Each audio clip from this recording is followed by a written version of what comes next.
تبوک سے جب حضور واپس آ رہے تھے تو یہ ایک لمبا سفر تھا، اور ایک لمبی جدائی کے بعد صحابہ کو حضور کی زیارت کا موقع نصیب ہو رہا تھا۔ تو لوگ ترس گئے تھے۔ ایک وہ منظر کہ شام سویرے حضور کے پیچھے نمازوں کی بہاریں، حضور کے چہرے کی زیارت اور آقا کریم علیہ الصلوۃ والسلام کی دل آویز اور میٹھی باتوں کو سننا، کیا مناظر تھے۔ صحابہ روز یہ مزے لوٹتے تھے۔ جب دل اداس ہویا سیدھے حضور کی خدمت میں آ گئے، چہرہ انور کو دیکھا، ساری پیاس بجھ گئی۔ اور آج کتنے دن ہو گئے ہیں کہ حضور کو دیکھا نہیں، حضور تبوک پہ تشریف لے گئے۔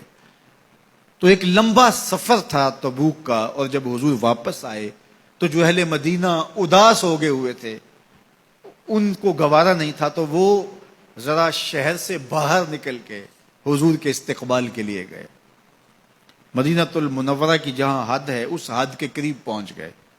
ادھر سے جو تبوک سے حضور اور حضور کے ساتھی آ رہے تھے وہ بھی اس بارڈر پہ، اس سرحد پہ، مدینہ المنورہ جہاں شروع ہوتا ہے وہاں قریب پہنچ گئے۔ قدرتی ہوا مدینہ المنورہ سے اس جانب چل رہی تھی جدھر سے حضور تشریف لا رہے تھے۔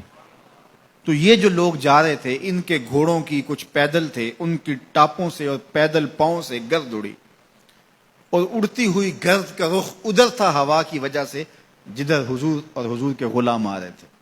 تو جب گرد ادھر پڑی نا تو روایات میں آتا ہے کہ وہ جو صحابہ تھے گھوڑوں کے اوپر سوار آ رہے تھے، تو اس گرد سے بچنے کے لیے انہوں نے اپنے اماموں کے شملے اپنی ناک پہ رکھ لیے، اس لیے رکھے کہ اس گرد سے بچ جائیں۔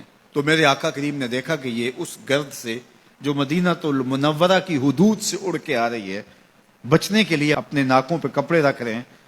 تو حضور علیہ السلام نے اپنی سواری کو روک کے ان سے مخاطب ہو کے کہا، ان کپڑوں کو پیچھے ہٹا دو، تم جانتے نہیں مدینے کے غبار میں بھی شفا ہے، مدینے کی مٹی میں بھی شفا ہے، گرد و غبار میں بھی شفا رکھا ہوا ہے۔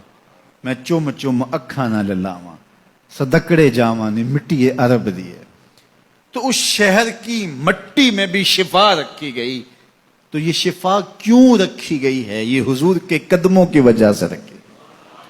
حضور تشریف فرمائے، شہر حضور کا ہے، اس لیے اس کو برکتیں دی گئی۔ تو یہ کیسی فکر ہے کہ مسجد نبوی میں نمازیں پڑھنے جائیں اور حضور کے روضے کی زیارت کرنے نہ جائیں۔ حضور کی بارگاہ میں حاضری اہل ایمان کے لیے بہت بڑی سعادت ہے۔ امام مالک کہتے ہیں کہ حضور نے ارشاد فرمایا، جس نے میرے وصال کے بعد میری قبر کی زیارت کی گویا اس نے میری زیارت کی۔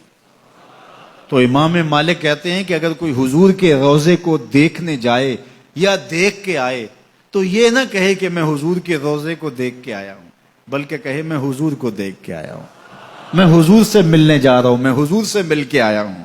اس لیے کہ جس نے حضور کے روضے کی زیارت کی اس نے حضور کی زیارت کی۔